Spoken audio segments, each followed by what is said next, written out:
नमस्कार, स्वागत है एक बार फिर से चुनावी समर में। हम लेकर आए हैं आपके लिए बीएसपी फैमिली के कुछ और अपडेट्स। यूएन में मोदी की झूठ पर भर के राजरत्न अंबेडकर। जी हां, राजनीतिक जानकारों की नजर में मौजूदा मोदी सरकार झूठ का व्यापार करने में माहिर है। लोगों का मानना है कि खासकर विदेश या विदेशी लोगों के सामने मोदी इतना झूठ बोलते हैं कि विपक्ष ने मोदी को झूठा नंबर 1 कहना शुरू कर दिया है।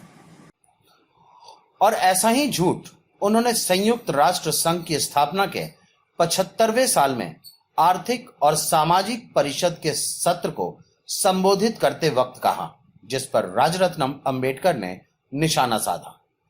वहीं उन्होंने सीएए के मुद्दे पर भी एक बार फिर से हमला बोला। आपको बता दें कि संयुक्त राष्ट्र संघ को संबोधित करने के दौरान मोदी ने कहा कि हम धरती पुत्र हैं और हम सबको साथ लेकर ही आगे बढ़ सकते हैं। उन्होंने कहा कि भारत का दृढ़ता से यह मानना है कि स्थायी शांति और समृद्धि बहुपक्षवाद के माध्यम से ही आ सकती है। प्रधानमंत्री मोदी ने कहा कि हमें धरती पुत्र होने के नाते चुनौतियों का सामना करने और अपने लक्ष्य प्राप्त करने के लिए हाथ मिलाना चाहिए। वहीं प्रधानमंत्री मोदी ने बहुपक्षवाद के बहाने संयुक्त राष्ट्र संघ में की भी वकालत की। प्रधानमंत्री मोदी ने कहा कि समकालीन दुनिया की वास्तविकता का प्रतिनिधित्व करने की आवश्यकता है।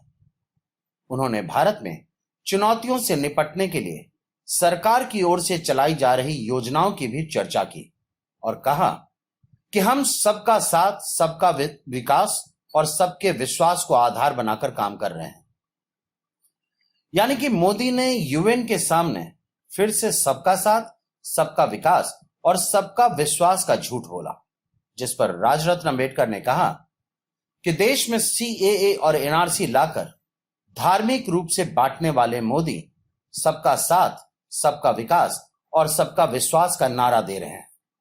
उन्होंने कहा कि आज मोदी सरकार की नीतियों की वजह से दलित डर के साये में जी रहे हैं, लेकिन सरकार को कोई फिक्र नहीं है। राजरत्न ने कहा कि मोदी सरकार को सिर्फ अपने चहेतों की परवाह है। अगर मोदी सरकार सचमुच सबको साथ लेकर चलती तो आज दलितों की जिंदगी इतनी बदतर नहीं होती। राजरत्न ने आगे कहा कि मोदी सरकार जिस झूठ के साथ 2014 में केंद्र की सत्ता में आई, आज भी उसी झूठ पर कायम है। इस तरह राजरत्न अंबेडकर ने यह साफ कर दिया कि यूएन पहले से ही मोदी की सच्चाई जानती है, इसलिए ना ही संस्था और ना ही देश की जनता अब मोदी के झांसे में आने वाली है। हमारे साथ बने रहने के लिए आपका धन्यवाद।